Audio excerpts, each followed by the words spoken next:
that the amounts they're getting is not commensurate to what they should be getting. 15% of the total shareable revenue, we are way below that. And currently it's about 10.4% of what is coming from the top to the devolved units.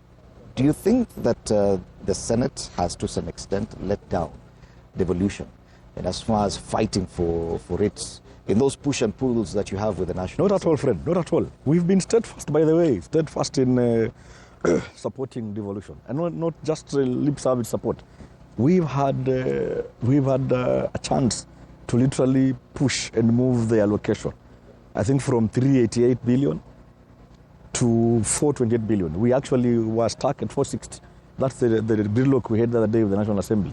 We had to go for mediation. And I thank the Senate committee members on finance and budget, led by our able chair, Governor Emeritus for Mandera, Ali Roba, and Boni Halwale and the rest, for really standing firm for devolution, for affirming the Senate's support for devolution. We got little money. It's not what we wanted as a Senate for our counties, 460 billion, but at least 28.5 billion extra is quite something. I think, for me, I believe it's good progress. 28.5 billion can do amazing things in the counties. If you give that money to my county, oh my, it's amazing. Yet when you started, you raised a serious concern about the level of corruption at the county level. Yes. When it comes to accountability, how far are we from the Senate's perspective in holding county executives to account? You would notice we have two main oversight committees at the Senate, the CPIC and CPAC. And from time to time, we engage the governors on the audit reports. And the Senate has really been firm on what is reported by the auditors. And governors, I want to thank them. Most of them have been cooperative.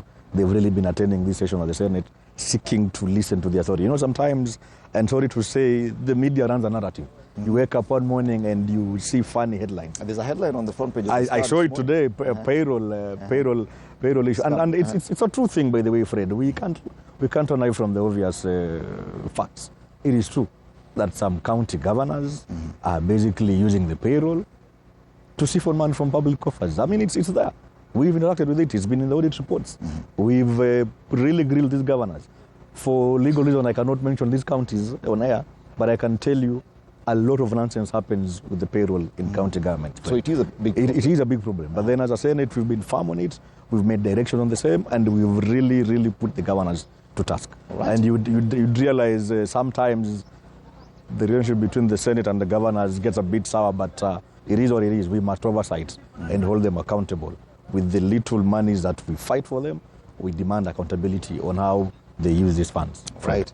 So what are you looking forward to now, and as far as the conference is concerned, from an individual perspective? I know we've talked about what the public should expect. We've loaded the fact that it will be people speaking to the leadership and not the other way around. What, as a senator, a nominated senator, what are you looking forward to over the next 4 days? Fred, first of all, I began by saying I sit at the Senate courtesy of the young men and women of this country. My biggest expectation and what I'm looking forward individually is to see how the youthful population has been integrated in matters leadership at devolution level. I just want to understand how governors are running their counties by engaging the young voices. Are they listening to the young people? Are young people in this country getting participated enough and coordinated enough and engaged enough in matters devolution? Are they taking up leadership roles? I mean, Nelson Mandela once said the future of our nations belong to the young people. And the young people must claim it. They must take power. It is never given. So I want to understand if truly the county governments have lived to that mantra by Nelson Mandela by engaging the young people. And what are the young people doing towards making sure they sit at the level of decision making in this country? Okay. Because we are a great asset in this country.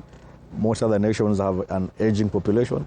And it is time for us to take up these positions of power and lead the country into prosperity and unprecedented growth in the future. Finally, I'm sure you've gone around Homa Bay. Probably it's not your first time here. Yes. I've been here use it as an example of a progress in devolution. What would you say? Fantastic job. I mean, I have to give to Governor Wanga. I have to. And sometimes I feel when you have women in leadership, basically you have prosperity and growth in the society. She's done a good job. I happen to have gone to Bita. I have seen some tarmac road that I've never seen. perfect investment in the sports infrastructure. By the way, I co-sponsored a bill at the Senate, Amendment Bill on Sports, that seeks to entrench county sports academies in every county.